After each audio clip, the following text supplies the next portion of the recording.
नांदेड़ जिला कलेक्टर अरुण डोंगरे ने बाबरी मस्जिद पर अदालत के फैसले के पेश नज़र अमन व अमान बरकरार रखने की अपील की।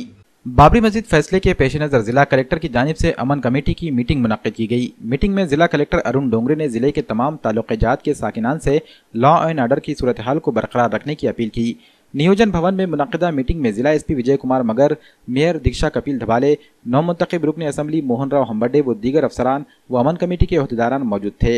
इस मीटिंग में तमाम मज़ाहिब के जिम्मेदारान, मौजूद शहरियान के अलावा अमन कमेटी के तमाम अरकान मौजूद थे। मीटिंग से खिताब करते हुए जिला पुलिस सुपरिंटेंडेंट विजय कुमार मगर ने अपील की कि अयोध्या मामले में सुप्रीम कोर्ट अपना फैसला सुनाने जा रही है। फैसला जो भी हो, जिसके भी हक में हो, इसे कबूल करते हुए किसी किस्म की कोई शरंगेजी न फैलाए, ऐसी कोई भी हरकत अंजाम ना दें जिससे जिले के तमाम ताल्लुकात में लॉ एंड ऑर्डर की सूरत हाल बिगड़े। इन्होंने अपील की कि सोशल मीडिया पर अफवाह फैलाकर दो समाजों में नफरत फैलाने वालों के खिलाफ सख्त कार्रवाई की जाएगी। इन्होंने शहरियान से अपील की कि सुप्रीम कोर्ट के फैसले को इज्जत के साथ कबूल करें। फैसला आने की सूरत में ना ही किसी को जश्न मनाने की इजाज़त दी जाएगी और ना ही किसी को एहतजाज करने की इजाज़त दी जाएगी। इस मीटिंग में तमाम मज़ाहिब के जिम्मेदारान के अलावा सियासी, मिली और समाजी तंजीमों के जिम्मेदारान भी मौजूद थे।